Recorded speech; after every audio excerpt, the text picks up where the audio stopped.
Make sure to subscribe and turn on the notifications so you can be alerted when new content is released. Enjoy the video.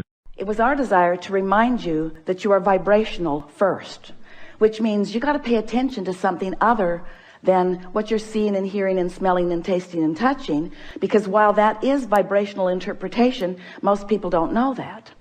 So it was necessary to help you to understand that you are emitting a vibrational signal in order to help you to understand that your signal that you are emitting is being answered all the time, and that's what equals your life experience, period.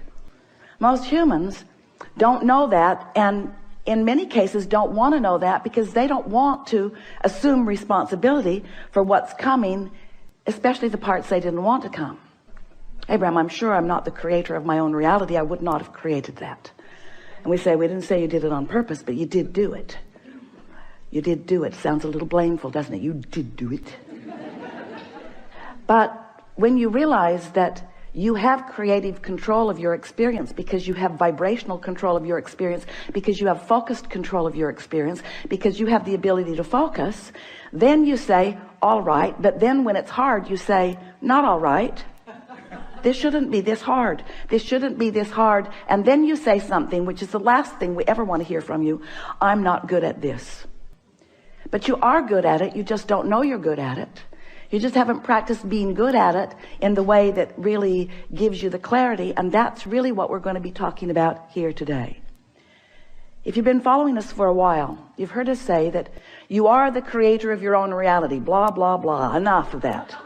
And that you live in a vibrational universe. Blah, blah, blah, blah, blah. Enough of that already. But you do, and you are. So, blah, blah, blah. So, here you are, the creator of your own reality. And life is constantly throwing things at you, isn't it? Well, it's not really like that. Life is happening around you, and you're observing, but it really isn't after you. It's not testing you. It's not challenging you. It's just being around you for you to observe. It's just this magnificent palette for you to play in. So life is happening around you, and you are participating in it through your observation, through your memory, through your awareness, through your conversation. You're participating in it. And as you are doing that, you are coming to lots of conclusions, many and every day, of what you want. Because life helps you to know what you don't want. You know what you don't want. You know what you do want. You know what you don't want. You know what you do want. It's just this wonderful variety or contrast that helps you to come to important personal conclusions. So these conclusions happen within you, and we've been calling that step one, because the variety, the contrast that surrounds you, causes you to ask for what you want. Whether you use words or not, you just constantly keep coming to personal preferences. You were born like that. You've always been like that. You will never stop being like that. We want you to accept that you are like that. It's a good thing. Step one is a really, really good thing. You're asking constantly. It is the basis of the expansion of the universe. It's a wonderful thing.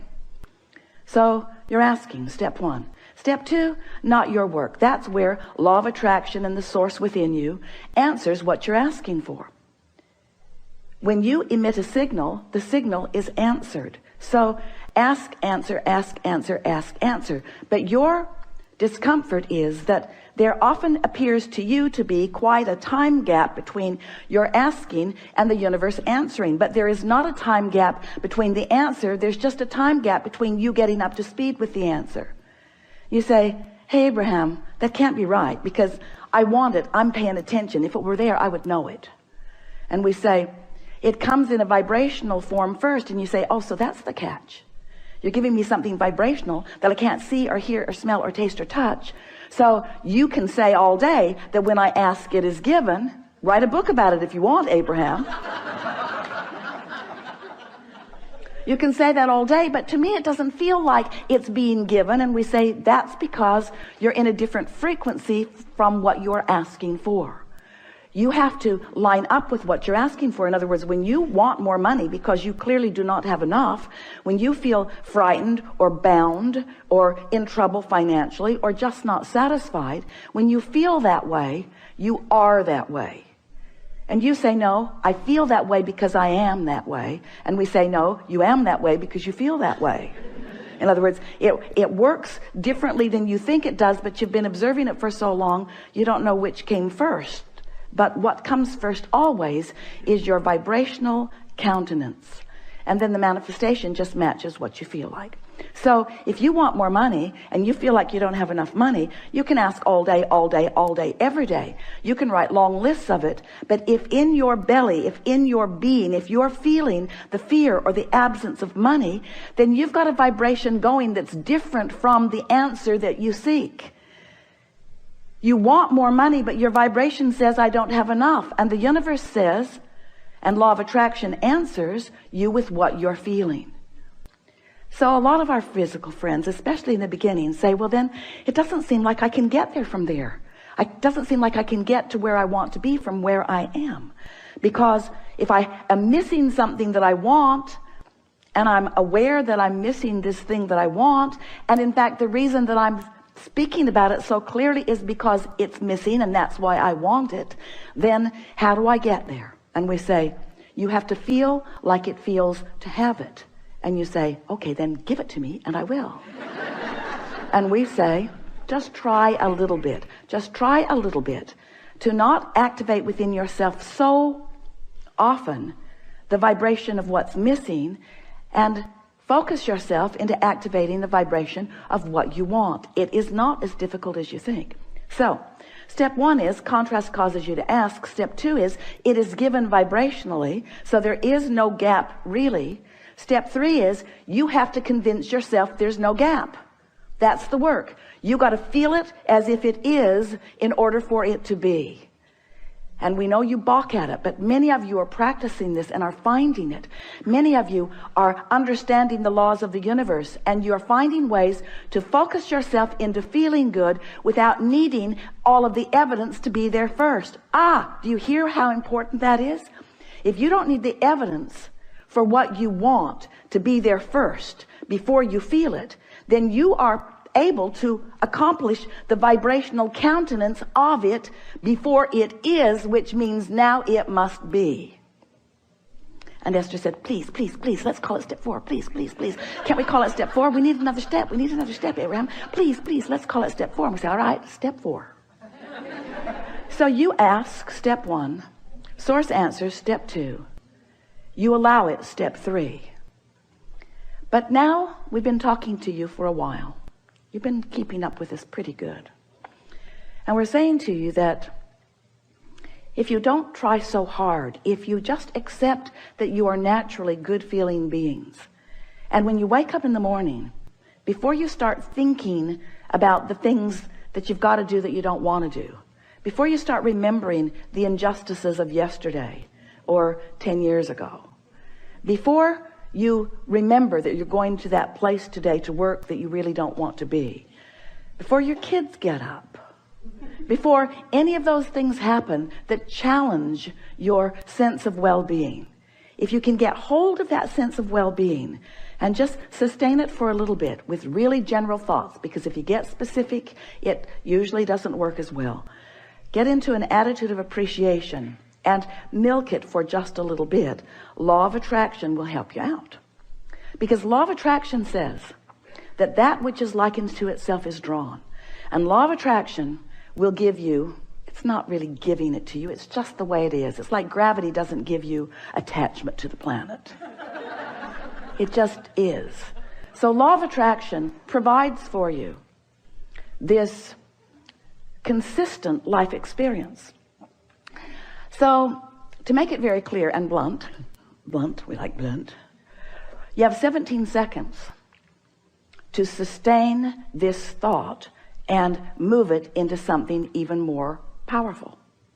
17 seconds and another thought like it joins it. And there is power, manifestational power in that, crossing that 17-second mark that most people don't know about, or when they wake up, they would make very sure that they stay there for 17 seconds. So if you find a good feeling thought, or better said, if you wake up and don't introduce a not good feeling thought, because when you wake up, there's no thought. During that time of slumber, you have stopped the momentum of all thought. That's really an important thing to understand. You don't know that mostly because you wake up and you start thinking so fast that you pick up your momentum right where you were and start it all over again. But when you slumber, momentum of thought stops. Law of attraction is suspended for you. Your point of attraction is no longer attracting. So when you wake up, you have a really good possibility of getting out of the bed on the right foot. Getting out on the right side of the bed. These are your words. We don't like them very much, but we thought you'd relate. You have a very good possibility of getting the vibration going the way you want it to go. And your best possibility is first thing in the morning. First thing in the morning, before there is any other momentum going. So we've been talking about this for a while. And Esther really listened. So she decided that she was going to wake up on that first morning and she was going to sustain her good feeling that she had awakened with. And she didn't make it until breakfast. Quite annoyed with herself, which didn't help. But the next day, she tried it again and didn't make it much past breakfast. Then she discovered that if she just wouldn't read her email, it would help. So her dominant intent became to sustain this feeling of well-being as long as I can. Just sustain it. And what she began noticing about the second week and third week and fourth week of doing that was that not only was it easy to find and maintain that frequency of feeling good, but there were all kinds of other benefits that began coming to her that these words won't give to you. You have to do it and find it yourself because words don't teach. So we're just explaining to you what Esther experienced. She found a new clarity that was not within her before. She found a sort of stable ride. She remembered Jerry's story of shock absorbers. He used to tell a story about he got a new car. He was test driving it. It was a beautiful Cadillac and it was in San Diego. And the salesperson took him down a road that Jerry thought no nice car should ever be on. And he was amazed at the ride that car gave him, even on a very bumpy road, because the suspension system, the shock absorbers were such that even though there were bumps in the road, he did not feel them in that car. And he used that analogy always, and it's the same analogy that we're offering to you here. When you find vibrational alignment with who you really are, and you sustain it for a period of time, what happens is you get shock absorbers. So even though the same sort of things may be happening around you, you might even see some of them, although law of attraction makes it less and less likely that you're going to participate on any personal level with anything unwanted once you begin sustaining this vibration of well-being. But the whole point of all of this, we don't want you to become so vibrationally snobbish. Esther says, I'm a vibrational snob. I like clarity and I will not accept confusion. But when you care about how you feel and you practice it until you're in this place where you are sustaining it more consistently, then you don't feel like you felt before. You know how when you first start knowing that you are the creator of your own reality, and you get feeling pretty good, and then someone says something that takes you away from your good feeling, and you think to yourself, I'm never talking to you again. I'm going to avoid you. You are a downer. But then you find yourself in a sort of state of avoidance everywhere. You can't watch television. You can't really go out in the world. You have to give your children away. You just can't barricade yourself into enough solitude to really maintain the vibration, and you give up so much by trying to do that.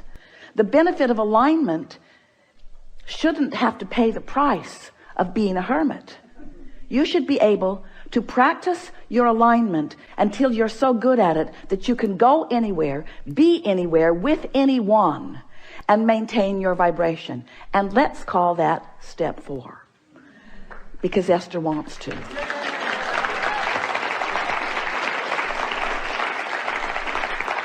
So what it requires really is enough determination to focus first thing in the morning, and until you know that you've got it and you're able to maintain it, and then to simply watch what happens in your experience as a result of that newfound alignment and that newfound clarity.